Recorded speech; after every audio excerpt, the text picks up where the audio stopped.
Hello साथियों, कैसे हैं आप सब। आशा करता हूँ आप सभी अच्छे होंगे। मैं भी अच्छा हूँ। तो हर बार की तरह इस बार भी हमने 12th फिजिक्स का न्यूमेरिकल जो है एक लेकर आपके सामने हाजिर हुए हैं। तो देखिएगा, ये सेकंड चैप्टर स्थिर विद्युत विभव तथा उसकी धारिता चैप्टर का जो है छठवां क्वेश्चन है 2.6 है। तो ये छठा क्वेश्चन क्या कह रहा है, छोटा सा क्वेश्चन है, बहुत लंबा नहीं है, कंसेप्ट भी इसका छोटा सा ही है। तो एक बार स्क्रीनशॉट ले लीजिए और चैनल को अगर वीडियो अच्छा लगेगा तो सब्सक्राइब वगैरह कमेंट वगैरह जरूर कर दीजिएगा। तो चलिए क्वेश्चन को हम लोग देखते हैं। 9 पिकोफैराड धारिता वाले 3 संधारित्रों को श्रेणी क्रम में जोड़ दिया जाता है। देखिए, 9 पिकोफैराड धारिता वाले 3 संधारित्रों को श्रेणी क्रम में जोड़ दिया जाता है। तो पहला क्वेश्चन, संयोजन की कुल धारिता क्या होगी, कुल धारिता निकालना होगा। दूसरा क्वेश्चन, यदि संयोजन को 120 वोल्ट की सप्लाई से जोड़ दिया जाए तो प्रत्येक संधारित्र पर क्या विभवांतर होगा। तो क्वेश्चन समझ में क्या क्या कह रहा है। अगर फिर से देखिए, 9 पिकोफैराड धारिता वाले 3 संधारित्रों को श्रेणी क्रम में जोड़ दिया जाता है। तो पहला क्वेश्चन, संयोजन की कुल धारिता क्या है। दूसरा क्वेश्चन, यदि संयोजन को 120 वोल्ट की सप्लाई दे दे, मतलब 120 वोल्ट की बैटरी से अगर जोड़ दिया जाए तो प्रत्येक संधारित्र पर क्या विभवांतर होगा, ये हम लोग देखते हैं। तो छोटा सा कंसेप्ट है, आप लोग को देखने के बाद ही आपको समझ में आ गया होगा। तो इसकी न्यूमेरिकल ज्यादा कुछ है नहीं। तो हम लोग सूत्र जानते हैं, संधारित्र की कुल धारिता निकालने का नियम हम लोग जान रहे हैं। चूंकि ये श्रेणी क्रम में जुड़ा हुआ है तो कुल धारिता हम लोग ऐसे निकालते हैं इसके सूत्र से। और सभी पर जो है 9 पिकोफैराड धारिता लगा हुआ है, तो इस पर भी 9 है, इस पर भी 9 है, इस पर भी 9 है, तो 3/9 हो गया, 3/9 1/3 आ गया। तो टोटल कैपेसिटी धारिता की बात करेंगे तो 3 पिकोफैराड। ये पहला क्वेश्चन का संयोजन की कुल धारिता, तो ये संयोजन की कुल धारिता आपको यहाँ से आंसर आपको मिल गया है ना।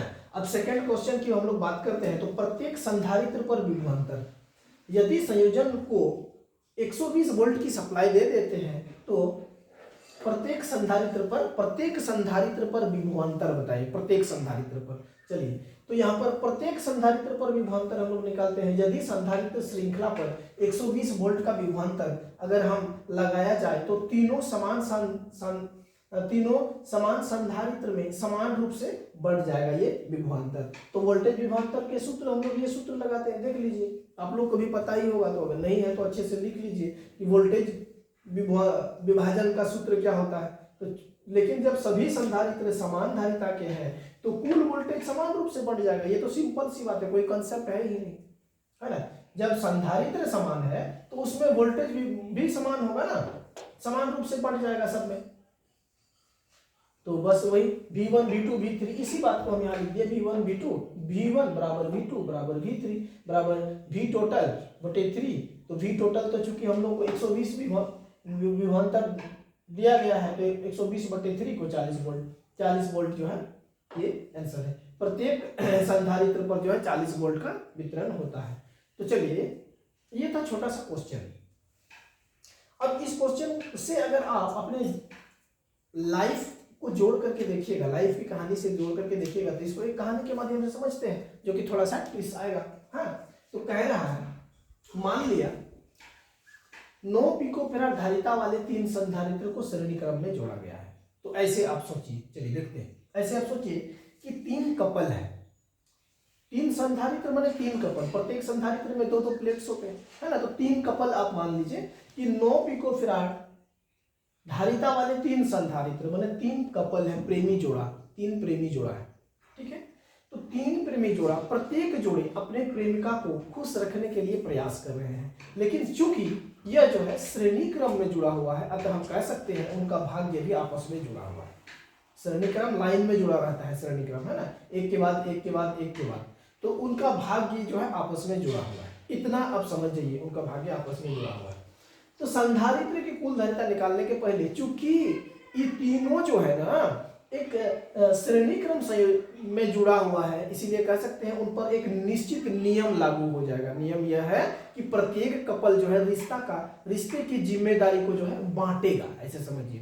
तीनों कपल जो है एक दूसरे के रिश्ते की जिम्मेदारी को जो है बांटेगा, और इस तरह से कुल धारिता जो है ये निकालने का, क्योंकि हम जानते हैं कि अगर उन तीनों में से किसी एक का रिश्ता भी अगर गड़बड़ा गया तो पूरा ये जो इन्होंने जो सिस्टम लगाया है पूरा सिस्टम का सामंजस्य ही बिगड़ जाएगा, है ना। अतः हम इसको कुल जो है इसकी कुल प्यार, कुल ये जो है ना कुल 1/C टोटल कैपेसिटर टोटल, तो इसको हम लोग तो कुल प्यार हम लोग बोलते हैं। तो कुल प्यार इसी कैलकुलेशन से निकाल लेते हैं। तो इन तीनों का कुल प्यार जो है 3 पिकोफैराड आ गया, है ना। इसका मतलब ये तीनों ने टीम की तरह वर्क किया और इन तीनों के द्वारा जो है एक सिस्टम मतलब एक माहौल तैयार किया गया जिसमें प्यार भरा माहौल है। तो 3 पिकोफैराड प्यार वाला माहौल का प्यार का जो है एक माहौल तैयार कर लिया, समझ गए।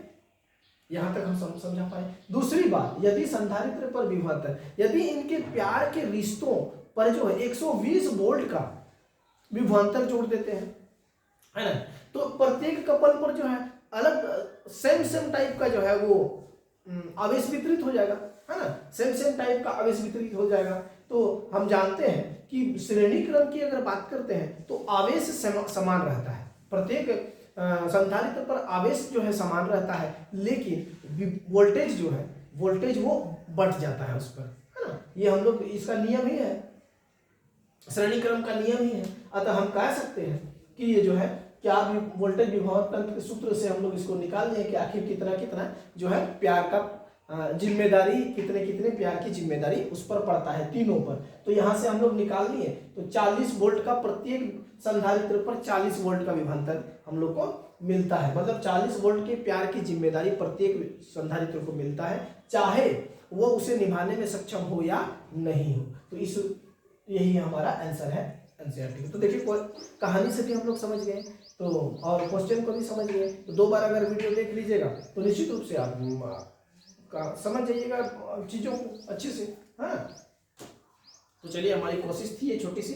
अगर ये कोशिश आपको अच्छा लगा है तो थोड़ा चैनल को जो है शेयर भी कर दीजिए और कमेंट भी कर दीजिए। कुछ और भी इसमें बताना रहे तो आप हमको याद दिला दीजिएगा, तो अगला क्लास में जो है हम इसको कवर कर देंगे। ठीक है, जय हिंद, जय भारत।